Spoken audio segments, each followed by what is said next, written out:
afternoon, it's Pamela from Yorkshire in the north of England. I'm on my bendy tripod now, so it does tend to bounce around a bit, so sorry about that if you do get like it bouncing up and down a bit. I'm going to show you that leaflet a bit closer if I can get it to focus in on it. I was going to say to you, I've been out with Pearl, which I mean I do on a Wednesday anyway. We usually go for brunch or we go for lunch, but we decided this week to do an activity. We haven't got another glass fusion until I think it's the end of April, so we decided to go and do a bit more pottery painting. We've done that 2 or 3 times before, really enjoyed it. So we've been today, so I've took a bit of footage in the shop to show you what items. These are all pre-made, you know, items that are ready to paint, and a lot of them are for children, so they're quite, you know, they can be quite childlike, but you can basically, there's a range ranging from a few pounds right up to the one we did today was £35. And I'm going to put a picture in of what I've done, well, nearly before it was painted. I forgot to take it, so I've done one here. And what it looks like after I finish painting it. Then it will be dipped, and then it will go into the kiln for firing, and then the colours change. So I'll then show you when I get it back.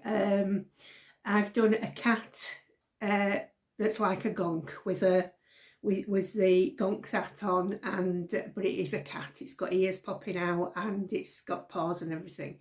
I think it'll look lovely when it's done. So I've done it like in pale orange, but I chickened out of trying to put some stripes on, but we're hoping, because I haven't done a full double coat on it, so there should be a bit patchy with the colour, so hopefully it'll look like more like fur, hopefully, fingers crossed, who knows, or it could not.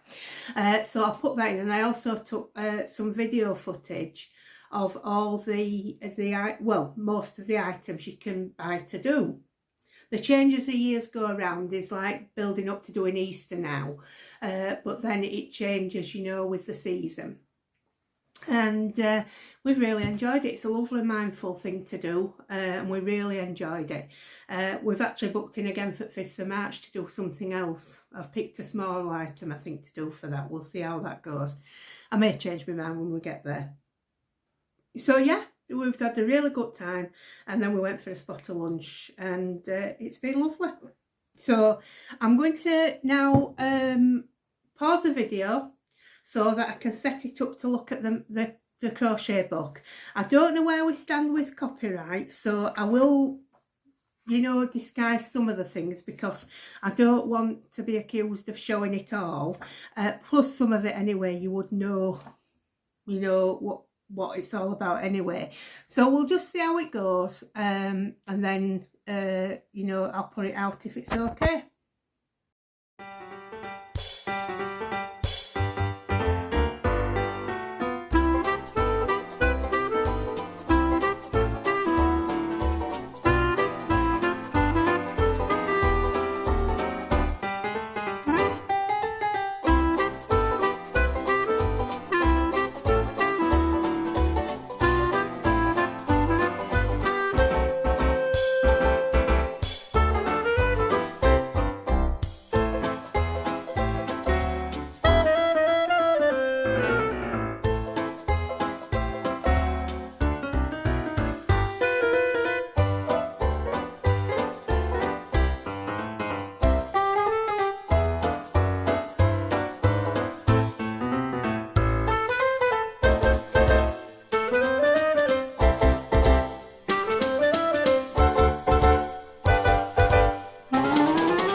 I'm back again. I have absolutely no idea how this is going to turn out.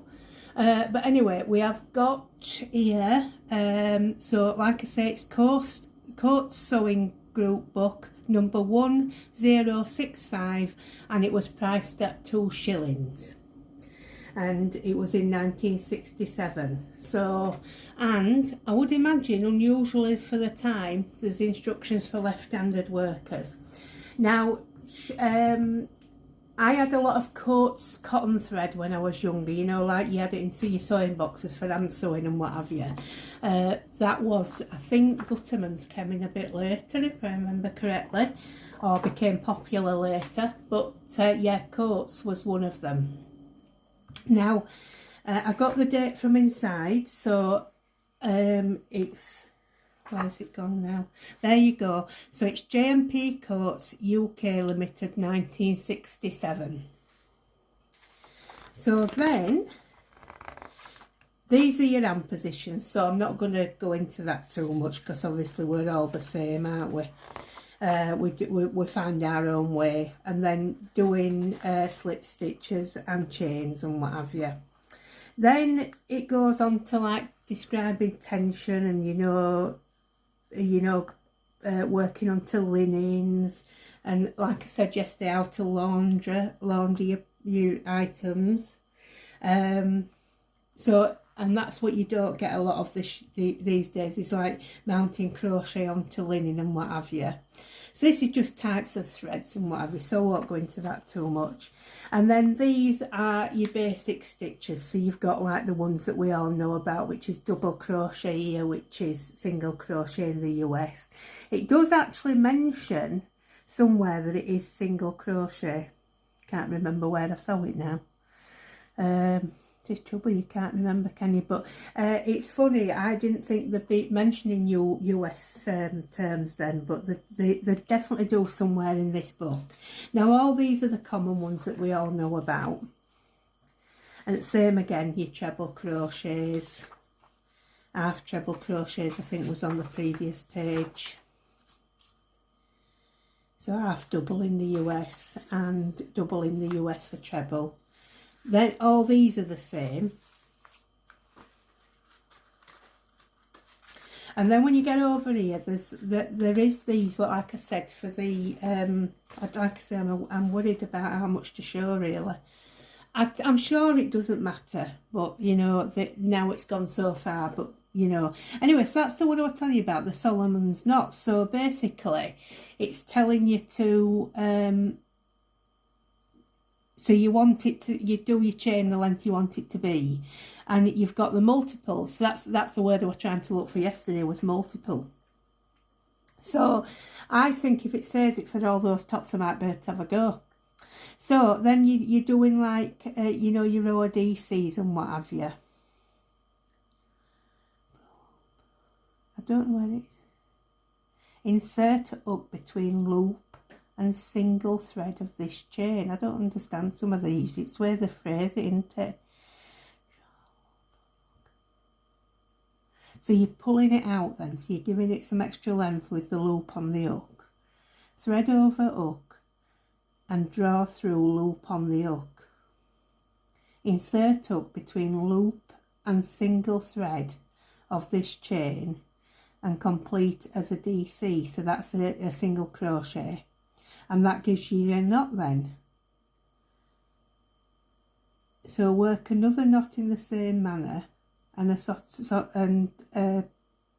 Solomon's knot is made, and then you skip in chain, so that gives you the gap. So you can see there is like a knot round the stitch, and then it tells you where to work on the other side. So you're doing the DCs, which is single crochets in the US. I'd have to sit and really look at it, but you can see enough there to see, I'm sure, to see what it says. I don't recognise that as anything I've ever done, whether it's called something else now or not. Popcorn stitches we know, star stitches we know. Cross treble, I've done them before. That one I've done those. Puff stitches I've done. That's the tricot that I was talking about when it says a tricot. So you need a tricot hook. Now it sounds very much to me like it's Tunisian crochet. Because when I looked up a tricot hook, it said a double-ended hook. So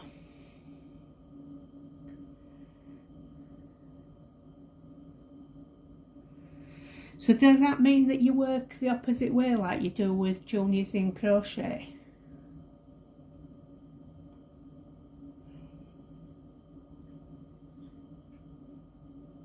Do you recognise that at all? Does anybody who's done Tunisian crochet recognise the tricot one? I don't. So anyway, I said it told you about the steel hooks, which of course we did before. So then obviously there's, you know, like a pattern for the blouse, which I think is the one, yeah. So that is that one, which I think is the one that looks really nice. So does it have a repeat?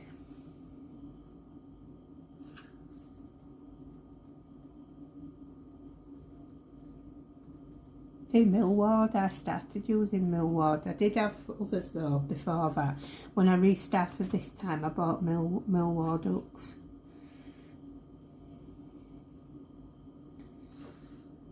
I can't see a multiple. Might be in there somewhere. Anyway, like I say, I don't really want to show everything because it's going to, you know, I don't want it to be copyright. But anyway, you can see the nice pictures. So how pretty is that one? That one.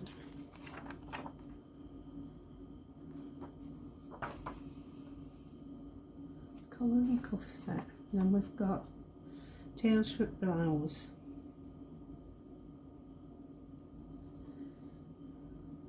That's telling you what you need.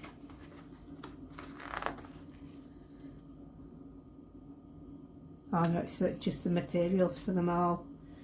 Yeah, it came to me afterwards when I said I didn't know what a cheval set was. It's a dressing table set, isn't it? I always had one of them on my dressing table.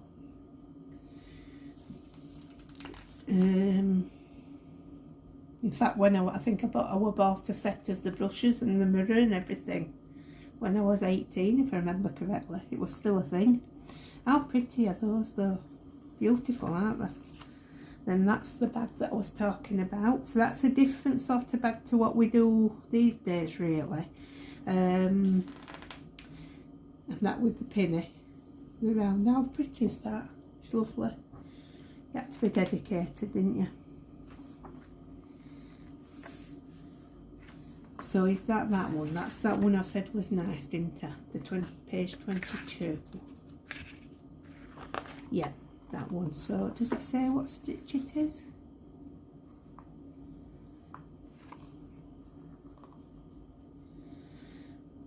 Well, I wish you could see it in colour. It's rose. Sounds very nice. I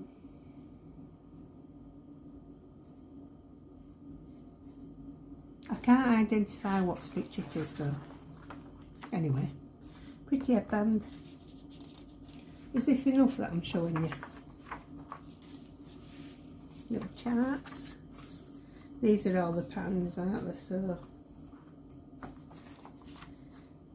lovely. That looks like it is, look, star stitch. So yeah, you recognise that one.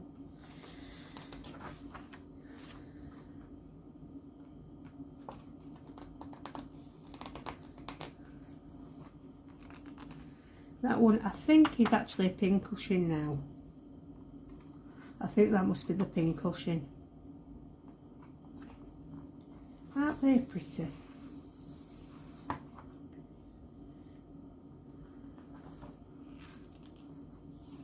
I hope this is okay what I'm showing you. And is that the Solomon knot again? I think it is, isn't it? Apron edging, looks like the Solomon knot. Yeah. So there you go. I hope that's all right for you. So anyway, that's that one. Now I thought while we're on, I'd show you this one as well. I don't know, I haven't found anything I really want to do in here. It was in the latest Simply Crochet magazine. It's the free leaflet that you get in with it.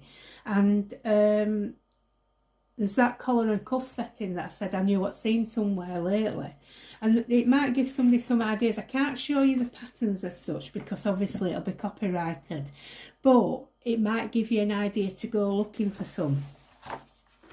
So we've got wings for a child's top. So that'd be a nice one to do for a costume, wouldn't it? Fancy dress costume.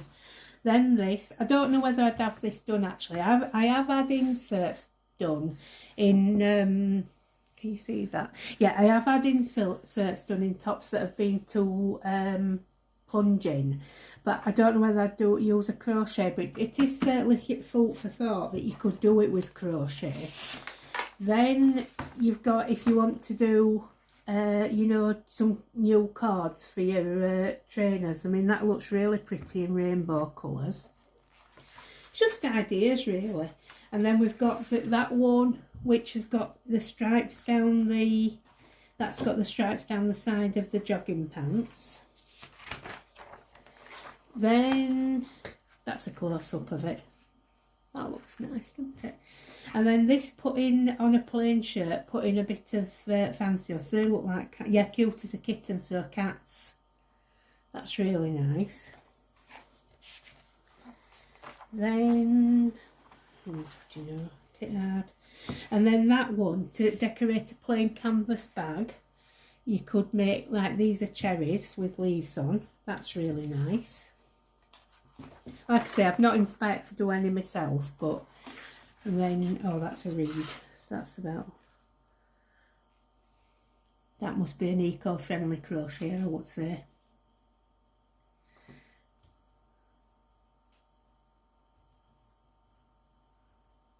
Oh, so she's got a book out then, crochet hacking. These must be examples of all her work then, that one. Oh, and then that must be what you know, like putting some edging onto a top, plain top. And then we've got, it looks like either raffia or like water hyacinth sort of bag that you could do it on. Put a load of trim round, be really nice to put on the flower with some stuff in. Not stuff in, put some stuff in it. And then that's the close-up. That's pretty, isn't it? It's real pretty, that. Then this one, which is put in, is that that's t-shirt material, isn't it? Upcycle a well-loved t-shirt into a feminine, pretty camisole top. That's nice. I don't go sleeveless, generally speaking, unless it's really hot. But yeah, that is really pretty, is that? Yeah, that'd be nice. Younger person's thing, maybe. I don't know. Tell me off if I'm wrong. Then we've got doing, so that's a throw, isn't it? Simple accents and hand-stitched lines give a basic blanket a new lease of life. So you could do that on a crochet blanket, putting some little flowers on. It's really nice. You could make them for, you know, brooches as well.